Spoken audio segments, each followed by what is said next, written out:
시인의 일요일, 시 읽는 일요일의 김병호입니다. 오늘은 2025년 첫 영상으로 인사를 드립니다. 새로 해가 바뀌었으니 어떤 시집을 함께 읽어야 더 의미가 있을까를 고민을 하다가 그동안 아껴두었던 시집을 골랐습니다. 바로 김재근 시인의 같이 앉아도 될까요? 입니다. 같이 앉아도 될까요? 옆에 앉아도가 아니라 같이 앉아도. 같이라는 말이 새삼 말랑말랑하고 좀 설레이지도 않으신가요? 그러면 먼저 김재근 시인에 대해서 살펴보도록 하겠습니다. 김재근 시인은 부산 출신으로 2010년 창비 신인문학상에 당선된 시인입니다. 벌써 15년 전이네요. 그리고 등단 이후에 2권의 시집을 출간했는데요. 2015년에 무중력 화요일을 출간했고 지난해인 2024년 가을에 두 번째 시집 같이 앉아도 될까요를 출간했습니다. 김재근 시인에게는 아직까지 창비 출신이라는 간판 혹은 그 꼬리표가 따라다니는데요. 솔직히 창비 신인상 출신이라고 하면 그 신춘문예 당선보다 더 낫다고 이야기하는 분들도 많이 계시니까 이게 명예일 수도 있겠습니다. 그래서인지 김재근 시인의 시를 미처 읽어보지 않으신 분들은 그의 시를 오래전에 그 창비 이전에 창작가 비평 그 시절의 시로 생각을 하시는 분들이 많아서 김재근의 시는 현실 참여적인 성격이 강한 리얼리즘 계열의 작품일 것이다 라고 속단하시는 분들이 계시기도 합니다. 그런데 아시다시피 그 2000년대에 들어오면서 창비는 그 이전에 어떤 맥락에서 문학적인 다양성과 대중성을 확보하면서 전통적인 형식에 얽매이지 않고 좀 더 자유로운 형식과 어떤 실험, 현대적인 감각 등을 수용하게 되는데 그 김재근 시인이 바로 이러한 지점을 대표하는 시인이라고 저는 생각이 됩니다. 다시 정리해 보자면 2000년대 이후 창비가 시도하는 과감한 변화의 증거 혹은 증인이 바로 김재근 시인이라고 할 수 있다는 겁니다. 당시의 심사평을 발췌해서 읽어보면 이렇습니다. 김재근의 시에는 연륜과 패기가 공존하는 것으로 느껴졌다. 자아의 힘을 바탕으로 유려하면서도 압도적인 언어를 생산하는 지점이야말로 이 응모자의 매력이었다. 삶의 부루와 비루함을 잊지 않으면서도 거침없는 상상력으로 자신의 문장에 닿고자 하는 직선적 열정과 고투가 느껴졌다. 압도적인 언어의 생산, 그 다음에 그 거침없는 상상력, 이런 표현은 사실은 그 창작가 비평 시절에는 표출되기 어려운 평가가 아니었을까 생각이 드는데요. 그러면 먼저 김재근 시인의 육성으로 시를 한번 들어볼까요? 김재근 시인이 자신은 사투리가 심해서 듣는 분들이 불편하시겠다고 하면서 아주 많이 사양을 했는데요. 그래서 제가 겨우겨우 부탁을 해서 이렇게 얻은 아주 귀한 신앙송입니다. 잘 들어보시죠. 장마의 방. 여긴 고요해 널 볼 수 없다. 메아리가 닿기에 여긴 너무 멀어 몸은 어두워진다. 시간의 먼 끝에 두고 온 목소리. 하나의 빗소리가 무거워지기 위해 몸은 얼마나 오랜 침묵을 배웅하는지 몸 바깥에서 몸 안을 들여다보는 자신의 눈동자. 아직 본 적 없어. 아직 마주친 적 없어. 침묵은 떠나지 않는다. 말없이 자신의 몸을 찾아 말없이 자신의 목을 매는 일. 빙하에 스미는 숨소리 같아. 잠속을 떠도는 목류 같아. 몸은 빗소리를 모은다. 만약 시인의 목소리를 알지 못한 채 우리가 아는 표준어로 우리의 호흡을 읽었다면 지금 김재근 시인 시인의 육성시 낭송이 주는 어떤 재미와 매력을 전혀 짐작하지 못했을 것 같은데요. 시인의 목소리로 듣게 되어서 참 다행이다라는 생각이 들었습니다. 그 감추어지지 않은 숨길 수 없는 경상도 사투리의 매력이 있잖아요. 김재근 시인이 이 작품을 왜 선택했는지는 잘 모르겠습니다. 그 시집의 제일 앞에 놓인 선언적인 작품이기 때문일 수도 있고, 이 시집에서 가장 제일 짧은 시여서 그럴 수도 있겠는데요. 아마도 이 두 가지 이유 때문이 아닐까, 저는 그렇게 생각을 합니다. 그러면 시를 한번 촘촘하게 같이 살펴보도록 하겠습니다. 함께 읽어보셨으니까 아시겠지만 이 시는 고요와 침묵 그리고 어떤 상실을 주제로 하면서 감상적이고 감각적인 이미지를 통해 독자에게 감동을 주고 있습니다. 시인은 장마의 방에 갇혀서 고요해서 너를 볼 수 없다고 고백을 합니다.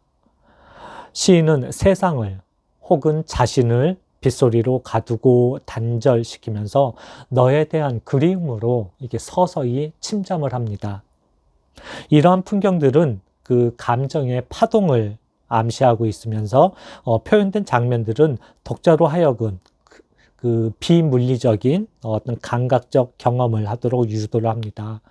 고요함은 침묵으로 연결이 되고 상대를 볼 수 없는 그 그리움과 이렇게 분리된 상태가 됩니다. 닿지 않은 메아리 때문에 그리움의 고통은 더 심화가 되지요. 빗방울을 하나의 눈동자로 여기는 상상력은 김재근 시인이 창비 신인상 때 받았던 거침없는 상상력의 연장선이라고 볼 수 있을 것 같습니다. 찰나의 기억과 어떤 영원한 상실이라는 어떤 그 대립적 감정이 이렇게 혼재되어 있는 시간의 먼 끝에 두고 온 목소리라는 이미지도 저는 되게 인상적이었고요. 무엇보다 마지막 몸은 빗소리를 모은다라는 구절이 저에게는 대단히 강렬했습니다. 빗소리를 그리움과 연결시켜서 그 상징적으로 사용을 하는 부분도 있었고요. 독자로 하여금 그 시적 분위기에 몰입하게 만드는 그런 강렬한 힘을 바로 이 마지막 구절에서 느낄 수 있었기 때문입니다. 시에서 언어의 그 세밀한 구성은 독자로 하여금 깊은 사색에 잠기게 하는 힘을 가지고 있습니다. 시를 많이 읽어보셨으면 여러분들도 제 말에 동의를 하실 것인데요. 김재근 시인의 시는 바로 이러한 힘을 제대로 보여주고 있다고 저는 생각이 됩니다. 그렇죠. 그렇게 생각하지 않으신가요? 자, 이번에는 좀 길지만 이 시집의 표제작인 같이 앉아도 될까요를 제가 한번 읽어보도록 하겠습니다. 같이 앉아도 될까요? 김재근. 너는 아프다. 아픈 너를 보며 같이 우울해야 할까? 혼자 즐거워도 될까?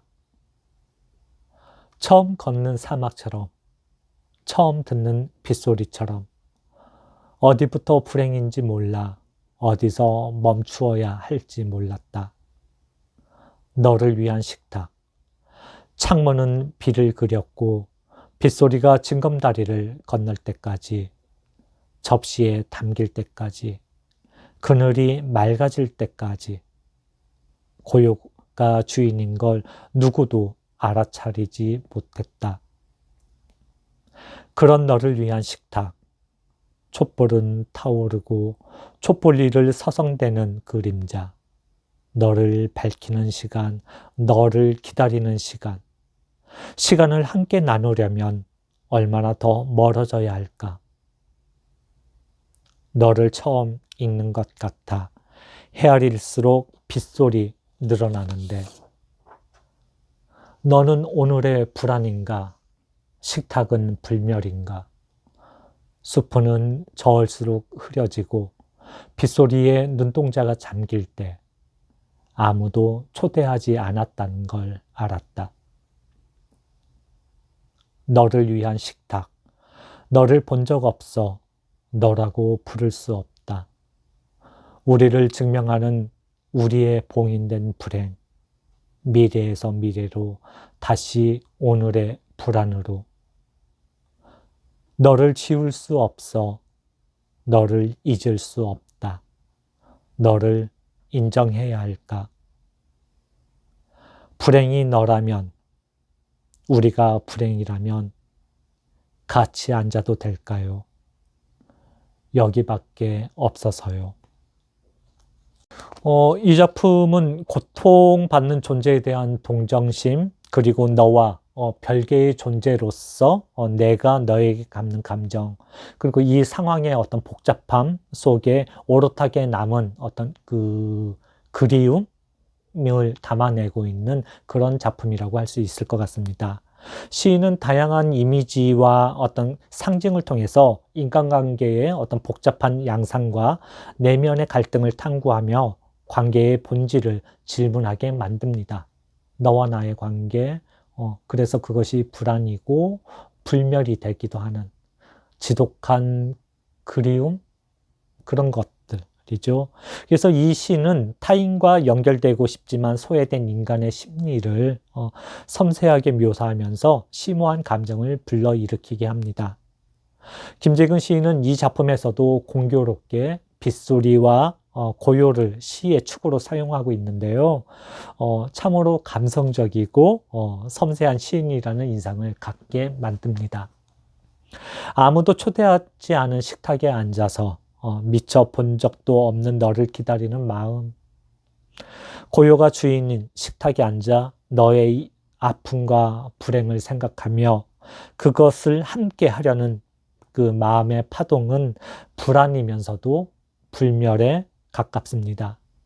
그것은 너와 나, 사람과 사람 사이의 어떤 관계 속에 필연적으로 내재되어 있는 어떤 그 고통과 소외를 탐구해야지만 도달할 수 있는 그런 마음일 것이라고 생각이 됩니다.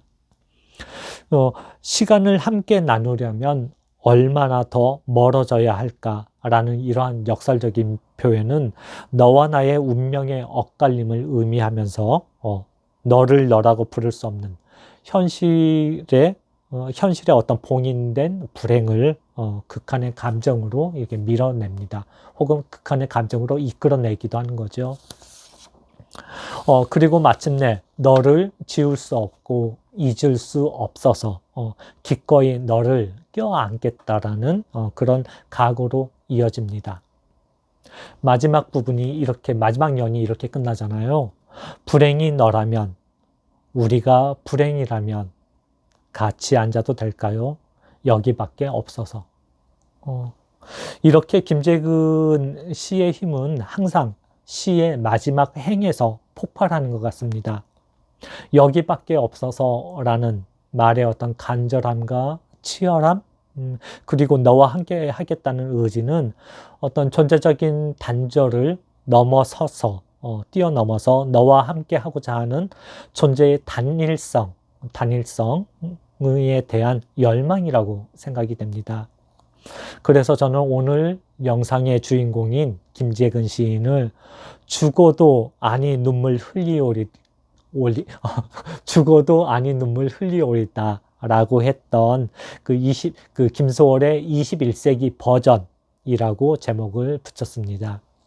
혹시나 저의 평가가 다소 과하다 혹은 뻥 같다 라는 생각이 드신다면 꼭 시집 같이 앉아도 될까요? 를 구해서 숨은 그림이나 아니면 파이 같은 작품을 꼭 읽어보시기를 권해드립니다. 그 시집을 읽는 방법은 사지 않더라도 집 근처 도서관에서 구입 신청을 해서 읽어보시는 것도 좋은 방법일 것 같습니다. 그 인터넷 검색으로 음식 간 보듯이 읽는 시들은 행이나 영 구분이 자의적으로 편집이 되어 있어서요. 시의 참맛을 만끽할 수가 없습니다. 그러니까 꼭 직접 시집으로 읽어보시기를 권해드립니다. 자, 오늘은 여기까지입니다. 앞으로의 영상은 오늘처럼 핵심만 담아서 이렇게 짧고 알차게 만들어 보도록 하겠습니다. 시인의 일요일, 시 읽는 일요일의 김병호였습니다. 감사합니다.